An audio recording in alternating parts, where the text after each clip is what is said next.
Hello, everybody. This is Scott McMeans with Action Coach SBL. Once again on the Business Spotlight. Today, we are honored to have Lisa LaBlanc, an entrepreneur with a very diverse portfolio of businesses. We're going to get a chance to talk to her about everything ranging from property management to manufacturing to a brand new Elements Fitness Studios, which is something she's extremely proud of. So with that being said, Lisa, why don't you introduce yourself to the audience and give us a little bit of insight into what makes Lisa tick? Okay, good morning. I'm Lisa LaBlanc. And as Scott mentioned, I have several different businesses and they are very diverse. They range from manufacturing to fitness. Most of the businesses are all on the same piece of land. So we built several different buildings. So they are housed on the same piece of property in Chesterland. And I will let Mike kind of run me through what he needs to know about all of my different businesses. Not a problem. One of the things I want to talk about is being the head of four different, how many different businesses that you have under your portfolio. How is it, Lisa, that you manage to keep each one of the businesses operating independently, but yet on the same property, so as to not confuse the operations of each business and yet still maintain the success and growth that you've had over the last so many years? How does that work? So I think being on the same property, the big benefit is obviously everything's right there. It's not all under one roof, but I can walk from building to building. So that helps a lot. Keeping them separate, they're very diverse. So it's very easy to know whether I'm dealing with my manufacturing business versus my fitness studio. But the biggest thing I would say for me personally as an entrepreneur is the people that I have that work with me. And I like to say work with me, not for me, because that's what I truly believe. I believe they're partners. I try to get people that are interested in the types of businesses that we're doing and share the same visions as I do. And I've been very, very fortunate with having a very strong team with all of my companies that surround. They're not just strong and diverse in each business. They're willing to help me if I need help with my other, if one works for the fitness studio and I'm short-handed somewhere else, they'll step up and they're great people. And you don't find that often, but when you do, and you know that you have them from day one and they stick around forever, I've been very blessed in that way. But that And absolutely is my attribute, my biggest attribute for growth and success in my businesses. so building the right team, taking care of that team is a very big piece. How do you identify, how do you find those people in the marketplace to come work with you?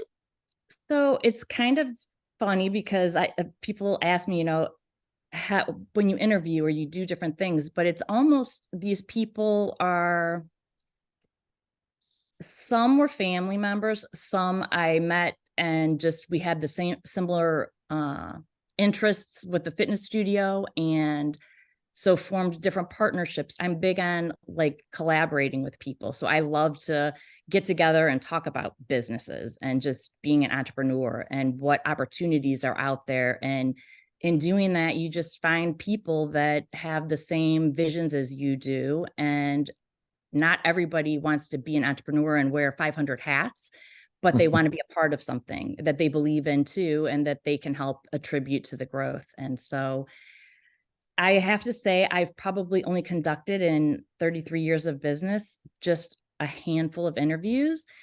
The other people I have found just in my traveling, talking, the entrepreneur groups, that type of a thing. So That's sometimes I think impressive. mostly the people find me is what I say. They find me, they know I'm doing something, and then we just become, it just jives.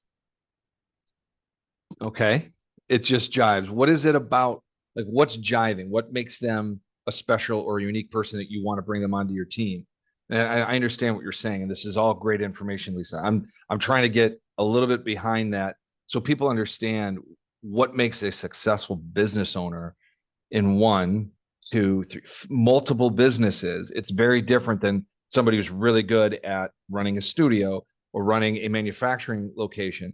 Very rarely do you have somebody that has multiple cross industry, cross discipline leadership. So granted, leaders are leaders, and I appreciate that. I'm just curious how you find people, or how do people find you?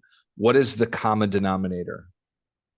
I would say passionate individuals that share, like I said, my vision. If somebody is, and it takes all different types of people to run a business, right? It takes a village to raise a family. Everybody says, well, I have that same belief about a company. You can't have 10 people that are salespeople and, nobody that's the marketing person or the person who wants to be involved with ordering parts, or, and I'm going back and forth with my companies here, but you have to have a diverse group of people that share Mhm. a similar passion, I would say. That's what makes the best team. And to get the best team, it's also kind of like molding your group to to be honest and open with them, but to communicate with them as though they're people, not employees. I like it. And then when they communicate with you, to hear what they're saying and to really listen and to put into action, different suggestions they may have or beliefs that they may have. And if you can't put them into action, to at least let them understand why. Hmm. I think that that's a key, right? Most people want to contribute. They want to be a part of something bigger than themselves. And when their idea is not followed through on, they have to at least understand why. And next time they're more prone to introduce a new idea because the risk wasn't squashed. It was at least given the chance to flourish up until the point where a better decision was made. Is that an appropriate assessment? Absolutely. Yep, absolutely. Yeah, that's fantastic. Now, I think for me personally, I'm curious with all these different businesses, how is it that Lisa is able to have a personal life and a business life? Granted, you probably save a lot of time not having to drive from one location to the next since they're all in the same spot, right? But how is it that you balance your work and your life situations? How does that work for you? Well, it was a big learning curve for me for a long, long time, delegating. Delegating to your people and trusting that your people know what to do and have your back and can make decisions without you, micromanaging everything that's going on. And if you can't delegate, you'll never be able to have a social or a personal life, because you'll spend your entire world micromanaging everything that goes on. And I was that way at the beginning. It was very hard to delegate things that I thought were of the utmost importance to me, of the utmost importance, I should say.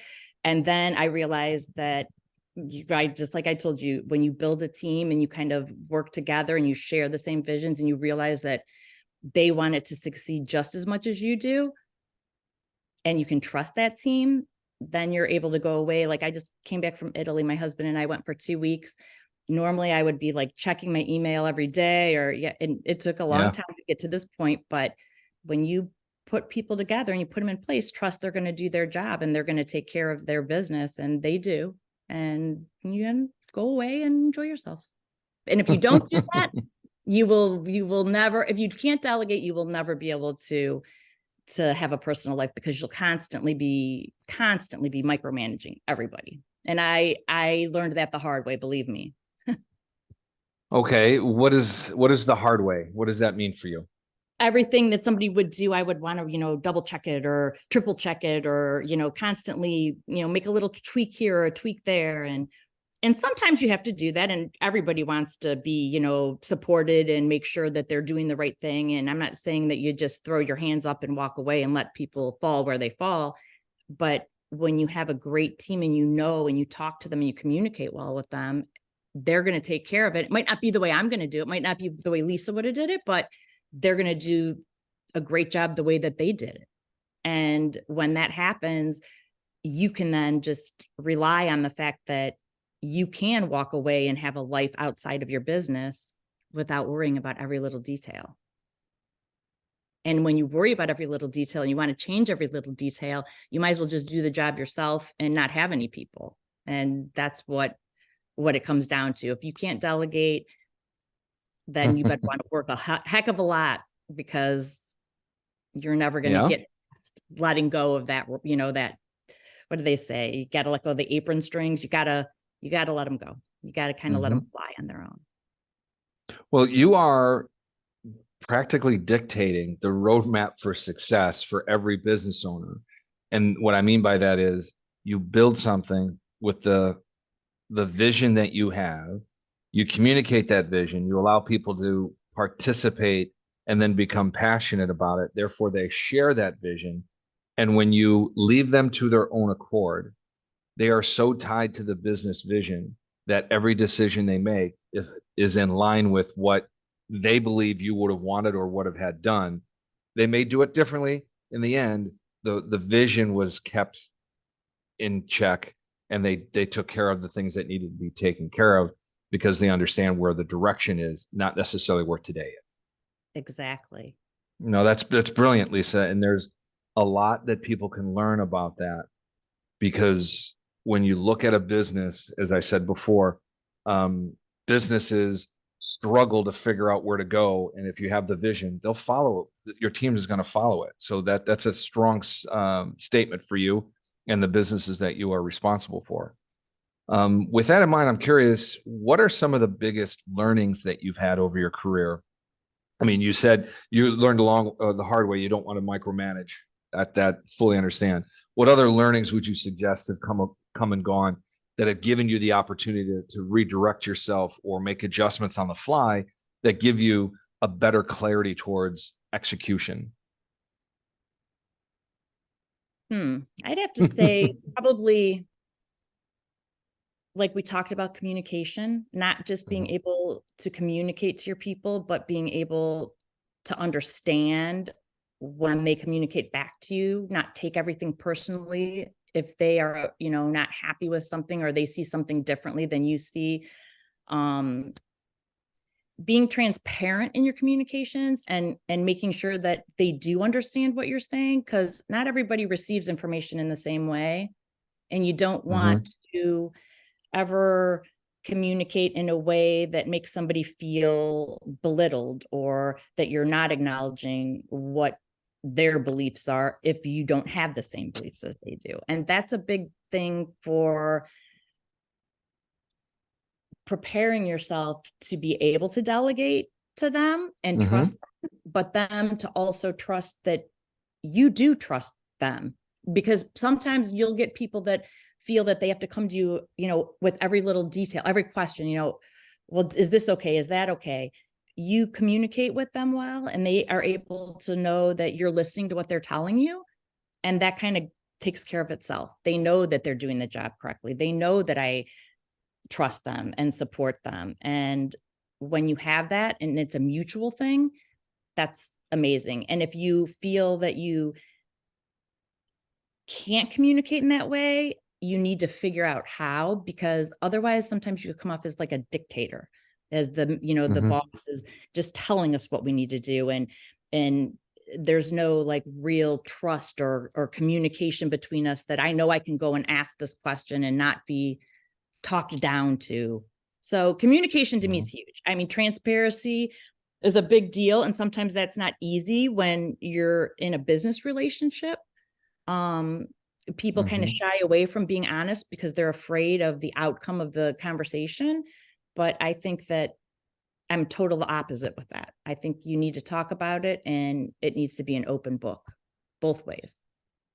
I would agree. Clear, candid, transparent communication is the lifeblood of a true, honest business that wants to go from where they are to where they can be. And I've always been a big believer in good news travels fast. Bad news needs to travel twice as fast. That way we can at least address the issue. And when somebody is trusted and they feel empowered to voice an opinion, even if it may be contrary to what you wanted to have done, but they're addressing a problem, then it's easy to have that conversation, as opposed to being nervous, as you said earlier. The outcome of this conversation could be, I'm going to be seen as somebody that doesn't want to work here and they're going to fire me. But you've turned it around and let it be, I want to hear from you to make sure that things are addressed, and don't be nervous about talking about it, because if we don't talk about it, it's going to become a bigger festering problem for us. And I appreciate what you do, because business owners need to do a lot more of that. So Well, kudos to you. I really do think, though, truly, sincerely, from the bottom of my heart, if you can't create an environment for your people where they feel like they are valued and they want to contribute, you're going to have a tough road ahead of you, because if they don't feel valued, then they're not going to produce the way that you need them to. And they should feel So, valued, because let's face it, without my people, I'm not who I am, because I need all of them yeah, to produce and help me to get to the end of the day every day. yeah, it's a great outlook. What, Lisa, would you say are some of the misunderstandings or misconceptions about being a business owner? Hmm. Because you have an interesting, I wouldn't say pedestal, but you have an interesting position with your businesses, right? You have a very collaborative, um, candid, open environment with your team. But from the outside perspective, I'm sure everybody has a different perception of what it's like to be a business owner. So what would you say to the people that this is what you think it is? This is, it really isn't what it is. I think a lot of people think that owning a business is, they can open a business and it's successful overnight. Like, oh, if Mhm. I open this, I can start this next week, and 3 months from now I'll be rolling in the dough and everything's going to be peaches and cream. And success does not happen overnight, and you're going to stumble and you're going to fall along the way. And the more resilient you are, the more successful you're going to be, because at the end of the day, if you can't pick yourself back up and dust yourself off and keep going, then success is not going to be in your Mhm. future. But I think that they have to understand it's a long road ahead, and it's always, always, always going to be challenging. At 33 years, I'm still challenged every day by something in one or the other of my businesses, if not both, all of them at the same time. You Yeah. know, it's But there's that's what makes it, I would assume, Lisa, that's what makes it challenging and worth the energy and the effort it takes to be a part of this, because it is yours and there is a passion there. But if it was always the same mundane thing every day, you probably not want to do it much longer, because there is a challenge to it. And there is well, something that yes, becomes exciting to solve problems, exciting to be involved with, opportunity to go from where you are to where you want to be. That all encompasses an entrepreneurial spirit that says, I can accomplish this, and this is how I'm going to do it. So yeah. I give you kudos. The the struggles, trials that you make comment to, you dust yourself off and keep going. If you were to go back so many years and introduce yourself to the 18-year-old Lisa, what would you say to her that would make things different in your life? Hmm. I would say that, I don't know what I would say. I would say that if you want to be an entrepreneur, you have to know this. You're not the business owner, and that means that you get to just tell everybody what to do and sit back and reap the rewards. The business owner does it all.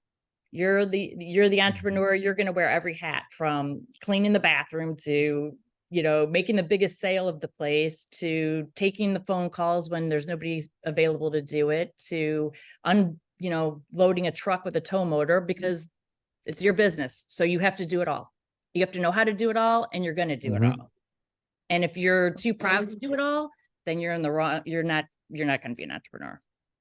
An entrepreneur is not sitting at the CEO head of the table and just, you're not the president of the company, you're everything in the company.